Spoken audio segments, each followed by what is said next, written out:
سلطان محمود غزنوي رحمه الله یوه شپه د خپلو عسکرو سره د خپلو سپاهیانو سره بیرون په دغه خاطر راووتلو د باندې چې دا د ملک حالات وګوري چې زما په ملک کې څه حالت راووت. مخکیني بادشاهانو سره به دا فکر و چې بیرون وګرځېږو چې څه حالت دي، داسې به نه وو لکه زموږ د بادشاهانو غوندې چې کلاره به پښه په پښه اړولې وه، د ملک د حالاتو نه به نه خبرېدل، هغوی به ځانونه خبرول.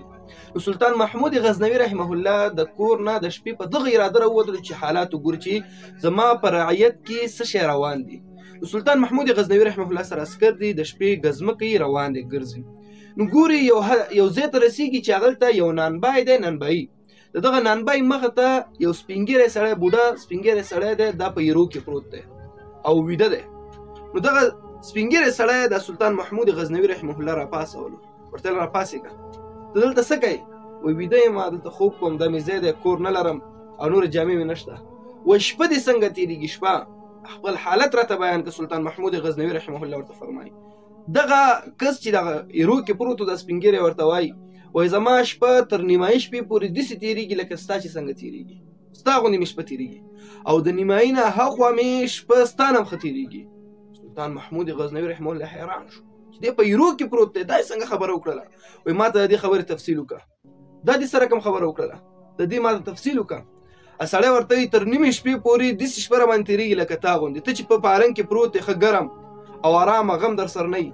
وایي زم دغه ایرو کې پروت یم، دغه نانبای دی، ټوله ورځ ډوډۍ پخه کړي، بیا چې کله ماښام شي دی دا ګرمې ایرې راوباسي، دغلته یې چې زه د ورځم په دې ګرمو ایرو کې تر نیمې شپې پورې ویده یم او وجود مې ورسره ګرم وي، تود یم. بیا چې کله نیمه شپه شي دا ایرې یخې شي، نو د نیمې شپې نه اخوا چې کله ایرې یخې شي نو بیا پکې زما یخ کېږي، نو بیا د نیمې شپې نه بعد راپاڅېږم. ته خو ټوله شپه پالنګ کې پروت او ګرم نرم پروت یې، زه تر نیمې شپې پورې ګرم ستا غوندې پروت یم، بیا د هغې نه بعد راپاڅېږم او خوب نه راځي او اودس وکړم او خپل رب ته په سجده شم او لمونځ وکړم، نو دغه نیمه شپه ستا نه هم راباندې ښه تېرېږي.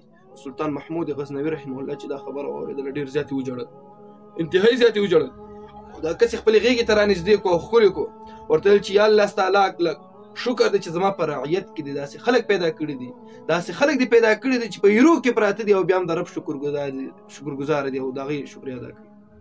سلطان محمود غزنوي رحمه الله دغه څومره دا خلک چې د ده تابع و، خپل هم دغسې رعیت یې کنټرولولو. رعیت چې ته خپله، ځکه اصلاح الرعیت انفع من کثرة الجنود، علما کرام فرمایي د خپل رعیت اصلاح کول دا د ډېر لښکر نه بهتر دی.